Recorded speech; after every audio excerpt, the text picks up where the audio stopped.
Good afternoon, everyone, and welcome to UHD Study Abroad Global Virtual Internship webinar. My name is Ali McGew, and I'm the Associate Director of Study Abroad here at UHD.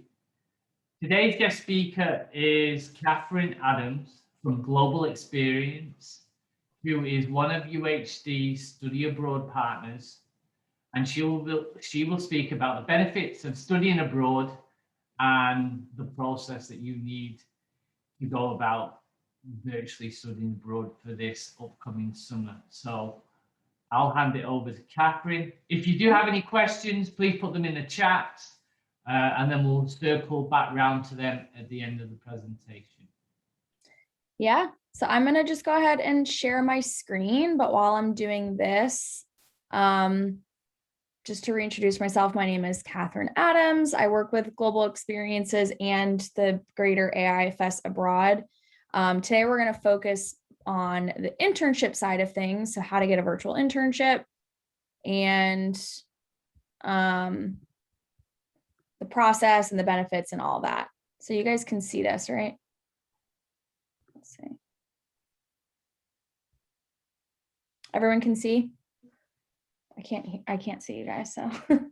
Yeah, we can. Okay, Yes. Thank you. All right, awesome. Okay, so this shouldn't take too long. Maybe I could probably run through this in about 20 minutes, but if you have questions, you're welcome to interrupt me or put it in the chat and we'll help, but there will be some time towards the end to go through questions. But generally, I'm going to go through just a little bit about who is Global Experiences, why a virtual internship, how does everything work, and then just go into the details a bit more. We're also going to discuss the process at your university, how to get credit and scholarships and financial aid and things like that. So that'll be a little bit towards the end.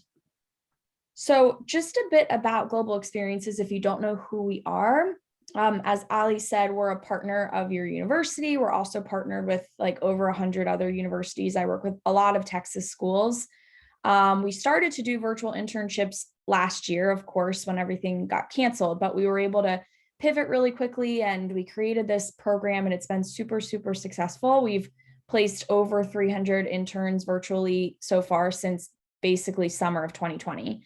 So we've done summer programs, fall, spring, and we're continuing this, I think, indefinitely because it's a great opportunity. And, you know, we were saying before it's a good alternative to going abroad, but honestly, I think it's just it's a different type of program and it has its own benefits in its own way.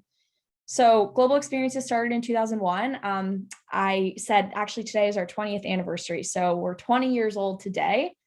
We're a little bit different from like a traditional study abroad program because we have focused on internships since the inception of our company. And we really try to focus on like individualized, personalized programming, getting you an internship that works for you, because internships are a little bit different from study abroad or, you know, classes or things like that. It's a work experience. We want to make sure it's what you're looking for and that it's also mutually beneficial for the employer. We do offer tons of career and professional development, from the simple things like resume edits, cover letter help, portfolio help, whatever you need, also to our like kind of infamous strengths assessment and Gallup strengths programming that we do, which is super cool, amongst many other things. For the virtual events, we still offer social events, networking events. They're obviously, of course, all done virtually, but they're pretty cool. I'm going to go into a little more detail about that later. And then you do have the support from someone from start to finish. So that's the same from virtual and in-person programs. That's what Global Experiences really kind of prides ourselves on.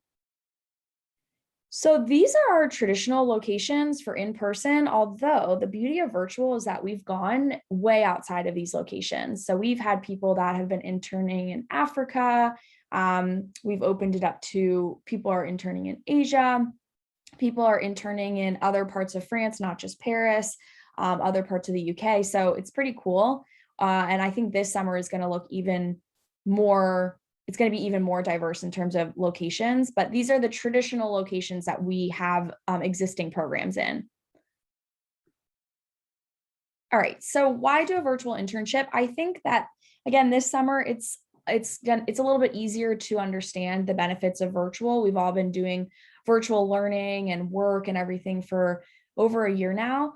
And I think this time last year, it was kind of like, oh, this is the silver lining. You're going to be able to be more flexible, and, you'll be able to say that you did something meaningful during the pandemic. Now, I think things like flexibility, being able to work from home, being able to be independent, adaptable, those are expectations of employers at this point.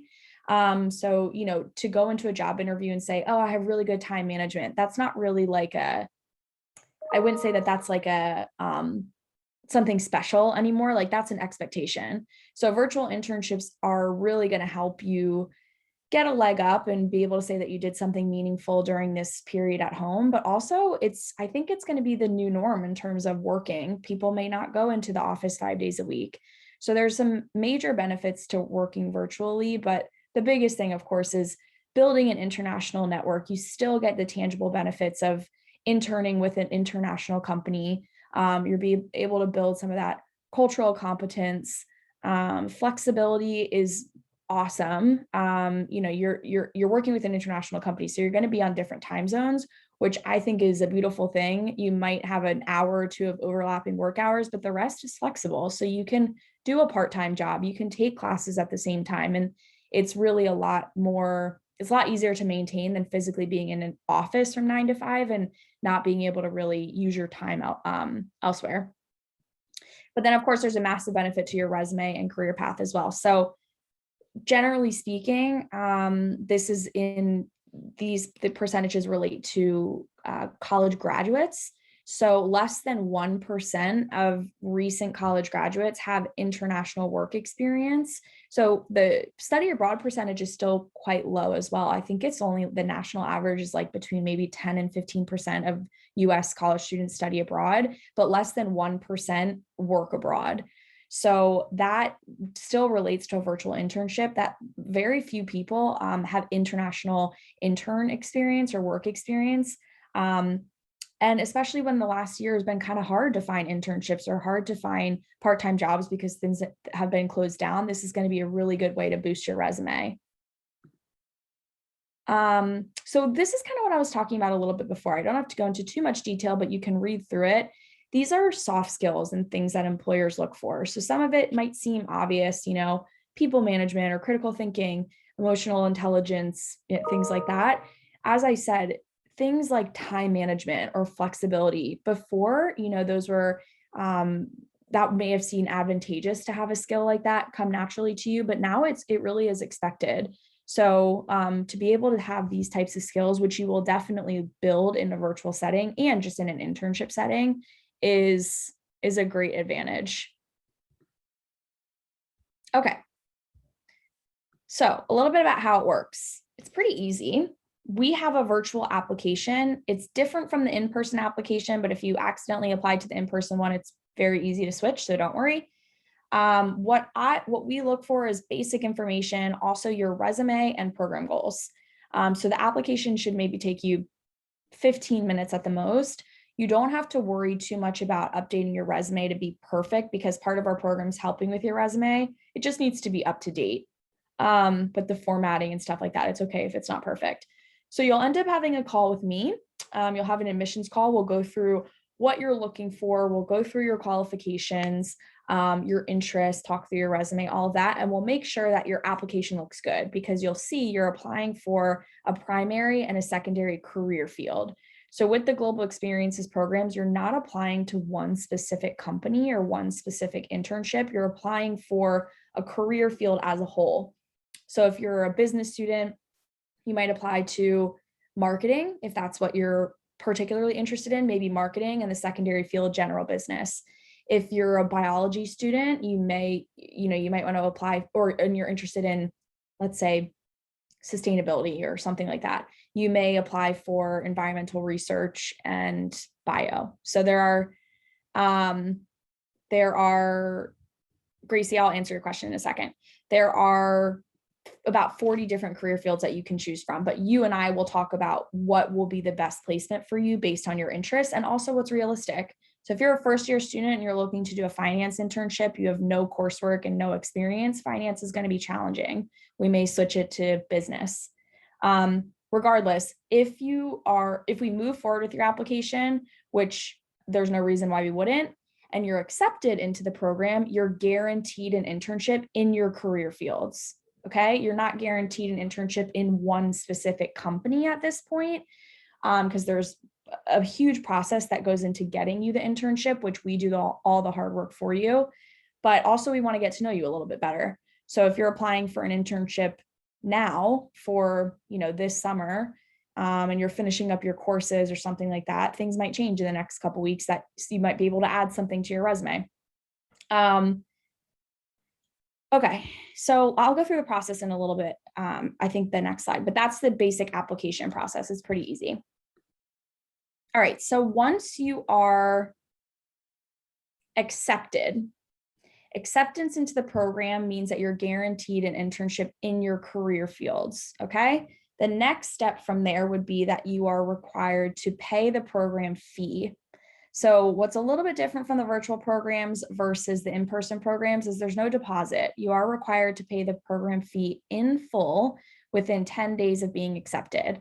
So you have a couple options for the summer programs, and I think there's a slide on this coming up, but the programs are between $1,500 and $1,800, and we'll talk more about this later. You have the opportunity to get most, if not all of that reimbursed by your school, which is great, but you are required to pay the program fee up front. You do want to make sure you feel comfortable with that, and then you'll get reimbursed later. Once you enroll, that's when we start working with you immediately on finding your specific internship. So some of the very first steps you can see in step 2 is all of the career and professional development. Before we're even going to start presenting you to employers, we want to make sure your resume looks perfect. Your cover letter looks good if you need one. You're going to do your strengths assessment. You're going to have a coaching call. You're going to have a welcome call with the advisor that will help you with general program details, but also they'll do interview preparation with you, all that kind of stuff. This happens first.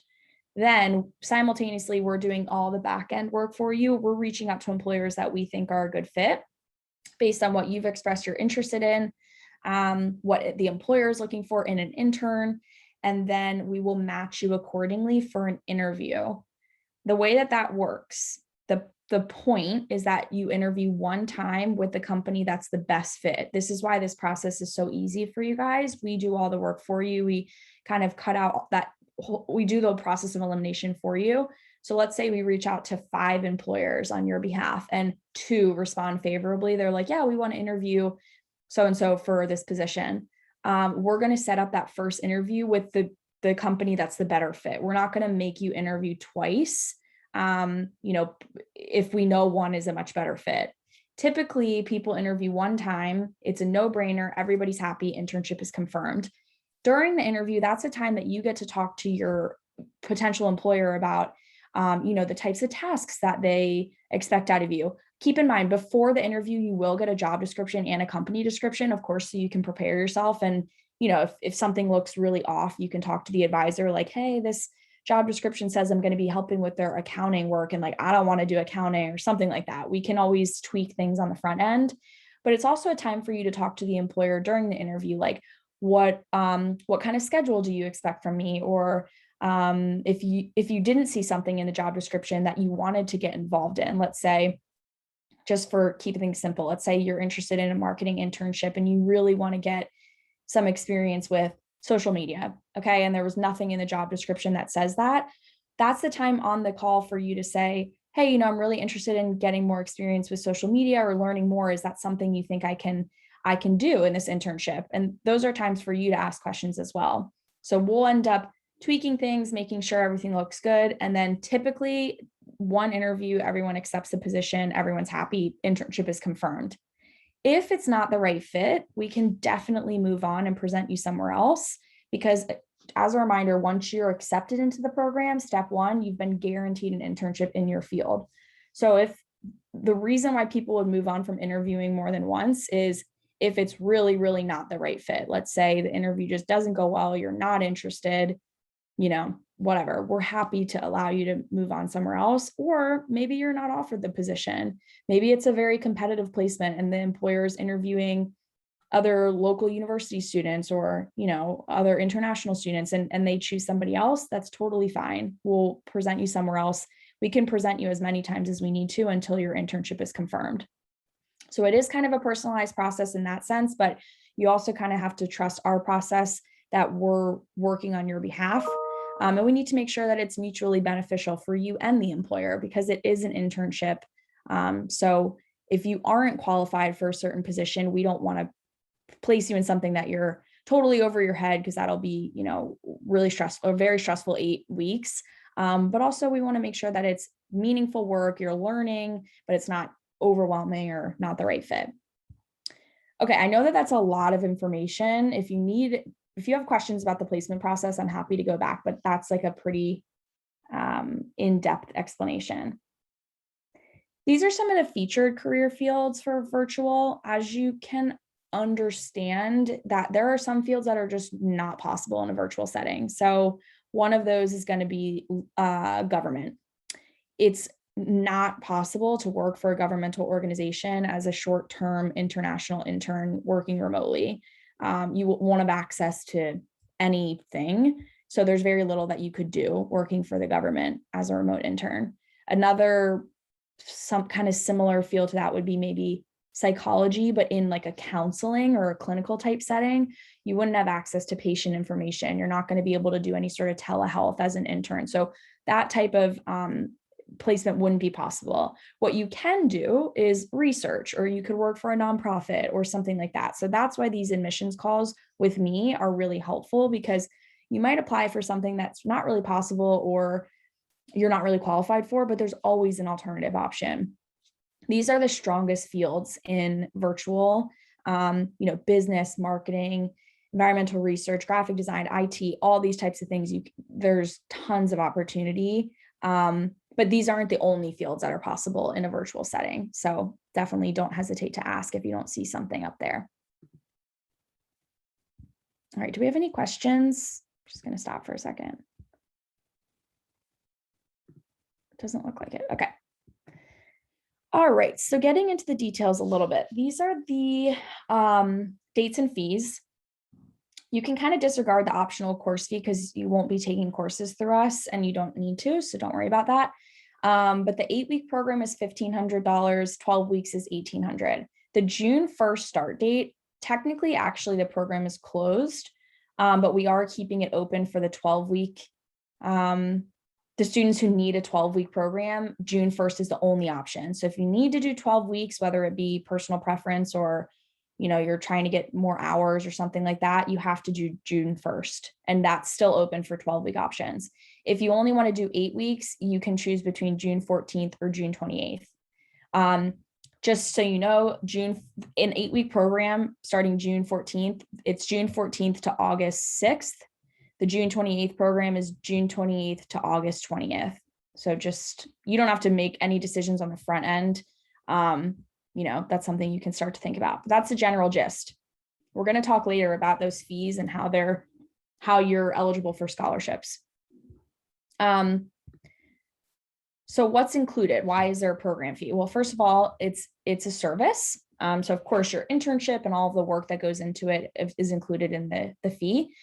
I like to explain the inclusions as like you're getting all of the same tangible benefits as a traditional study abroad program. You're just not going abroad.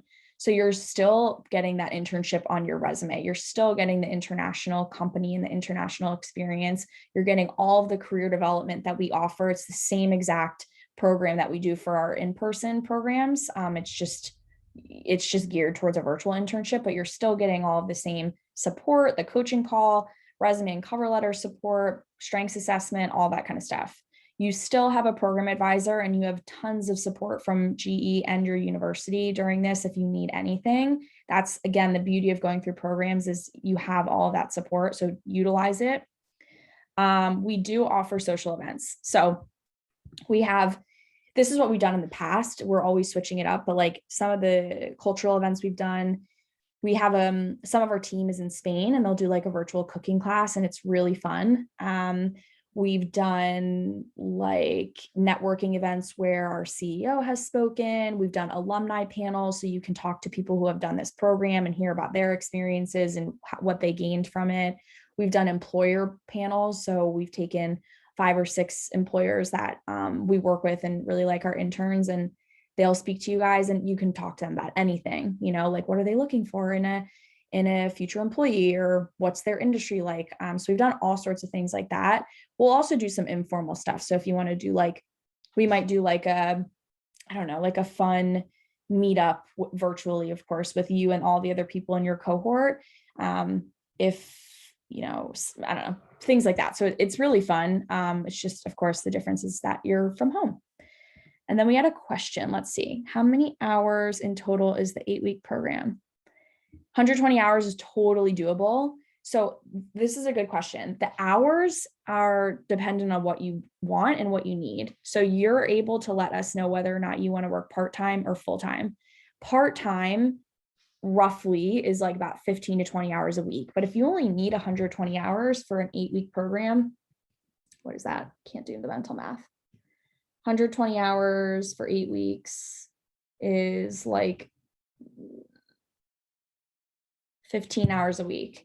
So 15 hours a week is totally fine. And that 15 hours is something that you can determine with your employer, whether or not you want to work in the morning, or whether or not you guys check in maybe first thing in the morning when it's morning for you and evening for them. And then the rest of your work is independent. That's the beauty of the virtual program, is like, you can get your work done when it works for you. So if you're a night owl, you want to do your projects at night, great. If you want to wake up early and work when your boss is working, that's great too. So part-time or full-time. If you want to work full-time, you are welcome to indicate that to us. If you're like, I'm totally down to work 30 or 40 hours a week, that's great. It doesn't change the cost of the program, but it does change your opportunities. So if you are available full-time and like, obviously that's better for employers who are looking for someone more full-time. If you want to only, it's just up to you. You can do an 8-week program or a 12-week program, and you can still be part-time or full-time. The point is that you won't have an issue hitting that 120-hour mark if you only do 8 weeks. Somebody asked, can we begin an 8-week program at June 1st? You can technically do 8 weeks at June 1st. We have closed that program just because it's actually, I mean, it's basically about a month away. So that's really not very much time to place you, but it depends on your career fields. If you're looking for something that's a bit more challenging and competitive, we would recommend that you do like a later program, so we have more time to work with you. But if you want to do something like business or marketing or one of those fields there's tons of opportunity, we could probably squeeze you into June 1st. It just depends.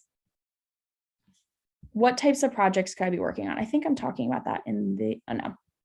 So the types of projects, the types of internships you have, I know this isn't like the best answer, but it really just depends on what you're looking for and what you're qualified for. So if you're saying to us that you want to do a research role, you really like research, you really like working independently, you know, you just want like a big project that you can work on for the duration of the 8 weeks. That's the type of stuff that you could do. If you're like, I really want to work closely with people, I'd rather do, you know, smaller weekly projects, that's something that we could look for you as well. It also depends on the career field that you're applying for and what your interests are. So if you're like, I'm a marketing student, I love working with people, I'm really into fashion, we could place you maybe with a fashion company and as a marketing intern, and your tasks could be anything from consumer research to social media to helping with their website, helping with content creation. You could be doing press releases, whatever kind of work that they're looking for and that you're looking for will match you accordingly. Gracie, is there programs for engineering majors? Okay, engineering is a very challenging field. The short answer for virtual is not really, unfortunately. That's one of those career fields that's super challenging. However, it depends on your major. So if you're like a computer science or software engineering student, you could apply for a role within like IT or computing. You're not applying for quote unquote engineering, but you can get something kind of related. Let's say you're like a bio, it just depends again on what you're looking for. So if you're like a environmental engineering student, you can apply for environmental research and policy. So that's kind of a good alternative. If you're a biomedical engineering student, but you are super interested in, you know, creating medical devices for people, like possibly you could work for maybe a nonprofit that focuses on public health and access to, you know, medical devices or something like that. But your task might be a little bit more general. You might not be doing like, you know, you might not be doing like the development type work, but you could be working in a field of interest. And that's a very good stepping stone on your resume. Again, it just kind of depends on what you're looking for. If you guys want, you're welcome to put your majors in the chat, and then I can like talk to a little bit more about everyone's major if you have specific questions. Okay, let's go through the funding information. And Ollie, if you want to hop on, you're welcome to talk about the scholarships, but generally speaking, there's funding available. So there's the first thing I want to talk about is the grants that we offer. If you receive a Pell Grant at school, you are automatically eligible for a $200 discount. Okay, so if you're doing an 8-week program and it's $1,500 and you get a Pell Grant, your program automatically decreases to $1,300. If you also have a Gilman scholarship, and you guys will know if you have these things, you get another $200 discount. So those are stackable. So your program goes from $1,500 to $1,100. There's tons of scholarships. There's tons of opportunities.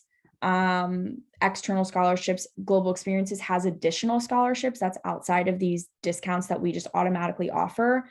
And then your university has a scholarship as well. So you will be getting credit. Actually, I think I'm talking about this. Yeah. So you will be enrolling into the field experience course to receive credit. Your internship, the job description will have to be approved by your faculty, and we can help you with that.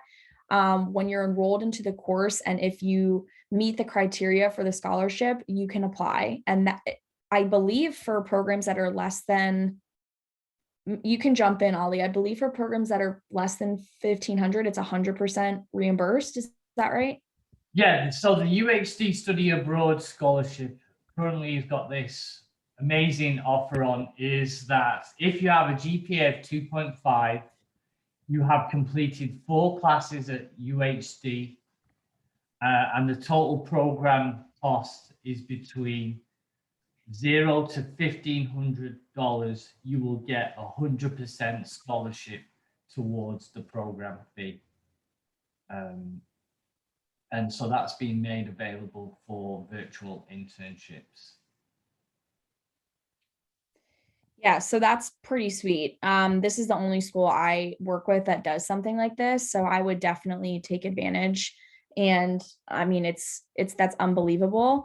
So that's pretty cool. That's something that we can work simultaneously on. But the point is that there's opportunity to get your program fee reimbursed. And there's also opportunity for additional funding. So if any of you have a Gilman scholarship, you can use your Gilman towards a virtual program, which is awesome because even if your school is reimbursing it, you'll still get your Gilman. So, I mean, in a sense, you're kind of making money, which is pretty cool. So we can talk more about the specifics if you have questions on funding, but that's the general rule of thumb, is that you guys have funding available, which is great.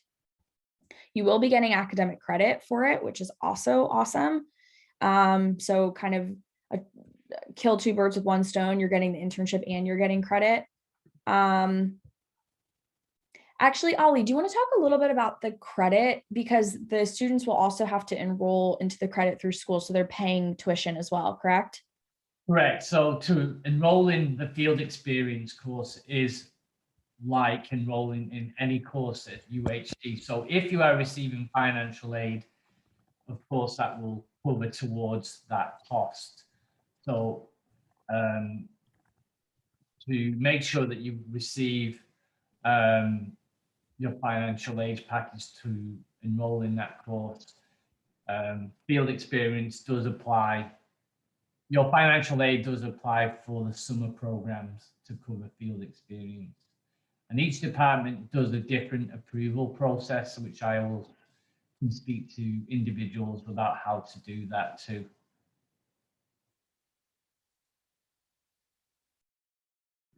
Okay, awesome.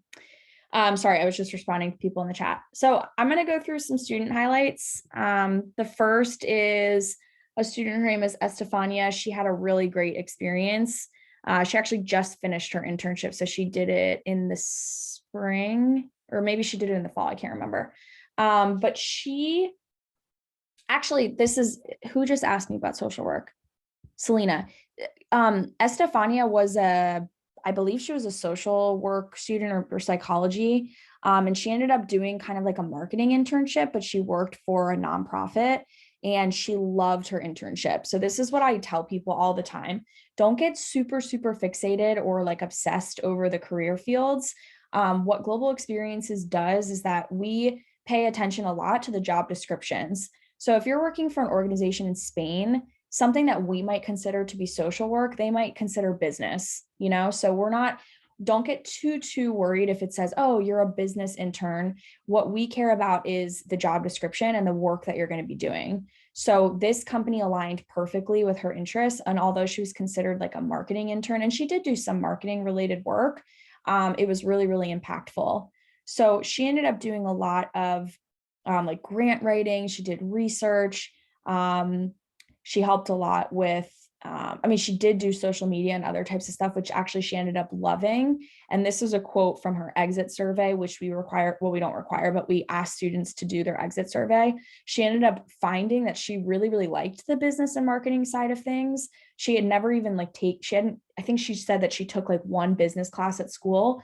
And she was like, wow, I didn't even really realize that this is what like business looks like. And so now she's kind of rethinking her, future career goals because she realized, oh, I can do all these things that are related to my interests. And maybe I don't have to go get my master's in social work, or, maybe I don't want to stay within a medical field or something like that. So that's why internships are really, really important.